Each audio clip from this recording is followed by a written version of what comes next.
Hypertension और diabetes एक काफी कॉमन प्रॉब्लम है।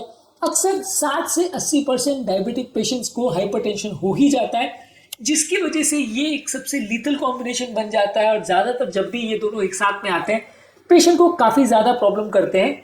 बहुत सारे ऐसे कारण हैं जिसकी वजह से डायबिटीज और हाइपरटेंशन अक्सर एक साथ होते हैं और अक्सर ये दोनों मिलके शिकार करते हैं, यानी मिलके आपके शरीर को डैमेज करते हैं। आज जानने का प्रयास करेंगे कि ऐसा क्यों है, क्यों ऐसा देखने को मिलता है कि इनमें हिडन लिंक है और क्यों ऐसा मिलता है कि डायबिटीज और हाइपरटेंशन दोनों एक ही साथ शरीर में आते हैं और बहुत सारे ऐसे पेशेंट होते हैं जिसमें दोनों बीमारियां एक साथ होती हैं।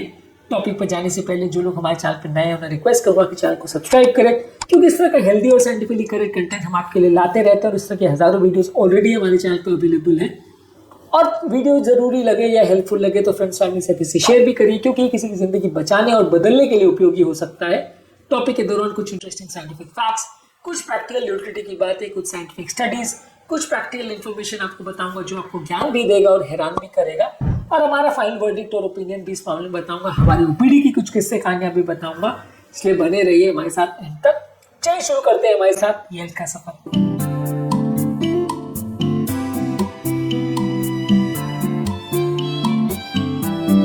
क्या आपके परिवार में किसी को डायबिटीज और हाइपरटेंशन दोनों है? कमेंट सेक्शन में लिखकर हमें बताएं। जब कभी किसी व्यक्ति का हाई ब्लड शुगर होता है तब वैसे लोग को हाई ब्लड प्रेशर होता है, क्योंकि ज्यादातर इस तरह के केस में इंसुलिन रेजिस्टेंस एक कॉमन प्रॉब्लम है जो दोनों केसेस में होता है, जिसकी वजह से नलियों की इनर हेल्थ कॉम्प्रोमाइज हो जाती है, जिसकी वजह से जब इंसुलिन रेजिस्टेंस होता है तो हाइपरटेंशन ज्यादातर लोगों में हो जाता है। इनमें एक स्ट्रॉन्ग ओवरलैप है। 2020 में एक आर्टिकल में दिखाया गया था कि डायबिटीज और हाइपरटेंशन में एक सिग्निफिकेंट ओवरलैप है और ज्यादातर जिन पेशेंट्स को डायबिटीज होता है उनको थोड़े टाइम में हाइपरटेंशन आ ही जाता है।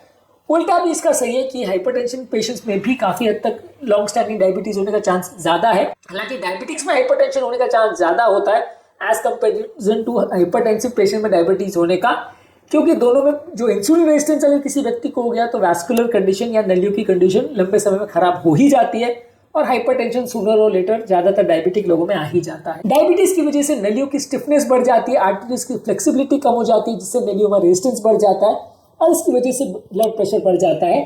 2018 में जर्नल ऑफ हाइपरटेंशन में एक आर्टिकल में बताया गया था कि measured pulse wave velocity 30% higher होती है डायबिटिक पेशेंट में जिनको हाइपरटेंशन देखने को मिलता है। इसके अलावा जब किसी व्यक्ति को अगर हाई बीपी साथ में आ जाता है तो ये डायबिटीज की कॉम्प्लिकेशन को और ज्यादा बढ़ा देता है, किडनी को और ज्यादा डैमेज करता है, हार्ट अटैक और लकवे के रिस्क को भी ज्यादा बढ़ा देता है। इस मामले में एनईजीएम में एक आर्टिकल पब्लिश हुआ था जिसमें बताया था कि अगर हाइपरटेंशन डायबिटिक पेशेंट में होता है तो किडनी फेलियर का रिस्क 5 साल में 33% तक बढ़ सकता है। इसके अलावा ओबेसिटी और मेटाबॉलिक सिंड्रोम दोनों में एक कॉमन लिंक है।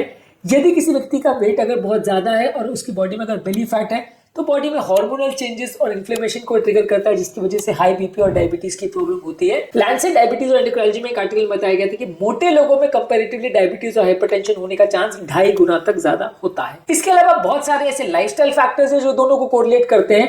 अगर कोई व्यक्ति नमक ज्यादा खाता है, शुगर ज्यादा खाता है, प्रोसेस्ड फूड बहुत ज्यादा खाता है, बैठे बैठे का जीवन व्यतीत करता है, व्यसन करता है, फैमिली हिस्ट्री है, तो ये सारे लोगों में डायबिटीज और हाइपरटेंशन साथ में होता है। दोनों के रिस्क फैक्टर्स लगभग एक जैसे ही होते हैं। इस मामले में American journal of clinical nutrition में एक आर्टिकल पब्लिश हुआ था जहां पे बताया गया था कि अगर कोई व्यक्ति ज्यादा नमक या ज्यादा शुगर लेता है तो वैसे केस में डायबिटीज और हाइपरटेंशन दोनों का प्रेवलेंस 25% तक बढ़ सकता है। इसके अलावा बहुत सारे केसेस में जहां इंसुलिन सेंसिटिविटी इफेक्टेड होती है वहां नलियों का टोन इफेक्ट होता है और ऐसे लोगों में अक्सर फैमिली हिस्ट्री भी देखने को मिलती है। ऐसे लोगों में कई जेनेटिक इन्फ्लुएंस की वजह से भी ये दोनों बीमारियां अक्सर एक साथ आती है। इस प्रॉब्लम को यदि हम एक साथ रिकॉग्नाइज करते हैं तो जल्दी ट्रीटमेंट करना ज्यादा आसान होता है। यदि हम पहले से एंटिसिपेट करके चले कि डायबिटिक पेशेंट को आगे हाइपरटेंशन होने वाला है तो हम उसका ब्लड प्रेशर को ज्यादा चेक करेंगे, ज्यादा ध्यान रखेंगे और जब कभी भी प्रॉब्लम आएगी तो हम तुरंत ट्रीटमेंट स्टार्ट कर सकते हैं। यानी हम नलियों के डैमेज होने का या किडनी के बिगड़ने का या हार्ट अटैक होने का वेट नहीं करेंगे, हम इस कॉम्बिनेशन को जल्दी डिटेक्ट कर सकते हैं यदि हम इनको साथ में एंटिसिपेट करते हैं, यानी उसके लिए हम ज्यादा विजिलेंट रहते हैं। तो इस तरह के केसेस में अक्सर बॉडी में इन्फ्लेमेशन भी देखने को मिलती है, जिससे एंडोथेलियल डिसफंक्शन होता है, यानी नलियों की इनर लाइनिंग प्रॉपर्ली काम नहीं कर पाती है, जिसकी वजह से अक्सर दोनों प्रॉब्लम्स देखने को मिलती है। इसके अलावा डायबिटिक वाले लोगों में अक्सर ऑटोनॉमिक सिस्टम जो कि ब्लड प्रेशर को कंट्रोल करता है, बॉडी के स्ट्रेस हार्मोन्स को कंट्रोल करता है, वो सिस्टम भी अक्सर फेल हो जाता है, जिससे बीपी वेरिएबिलिटी अक्सर बढ़ती है। इसके अलावा डायबिटीज और हाइपरटेंशन की कुछ दवाइयां हैं वो भी आपस में कुछ इस तरह का इन्फ्लुएंस क्रिएट करती है, जिसकी वजह से ये दोनों बीमारियों में सिग्निफिकेंट फर्क पड़ता है। डायबिटिक पेशेंट्स अक्सर सॉल्ट सेंसिटिव होते हैं, यानी उसमें सॉल्ट सेंसिटिविटी होती है, जिसकी वजह से थोड़ा नमक खाने से भी उनका ब्लड प्रेशर ज्यादा शूट अप कर सकता है, यानी बीपी का एग्जैजरेटेड रिस्पांस उसमें ज्यादा देखने को मिलता है। इसके अलावा अक्सर डायबिटिक और हाइपरटेंशन पेशेंट में स्लीप डिसऑर्डर्स भी ज्यादा देखने को मिलते हैं, और जब स्लीप डिसऑर्डर होता है, यानी नींद प्रॉपर पूरी नहीं होती, तो अक्सर डायबिटीज और हाइपरटेंशन दोनों के साथ में होने का चांस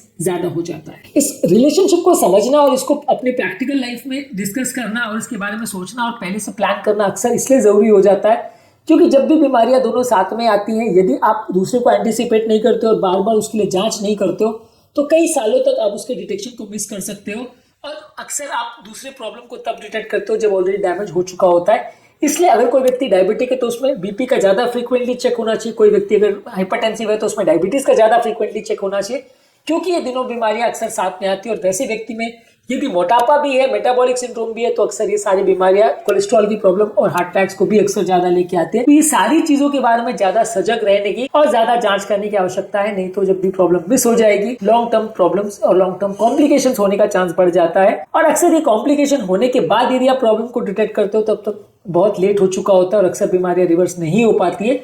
यदि आप बीमारी को अर्ली स्टेज पे डिटेक्ट कर सकते हो तो दोनों ही बीमारियों को प्रॉपर्ली लाइफस्टाइल केयर से और दवाइयों से आप उसे काफी हद तक कंट्रोल और कुछ हद तक रिवर्स भी कर सकते हैं। आज के टॉपिक में हमने बात करी डायबिटीज और हाइपरटेंशन के बीच में ये कोरिलेशन या लिंक क्यों होता है, इसके बारे में बात करी। उम्मीद करूंगा कि आज के टॉपिक में कुछ नई बातें जानने को मिली होगी। हमारे चैनल का पर्पज है लोगों को हेल्थ एजुकेशन के द्वारा हेल्दी बनाना।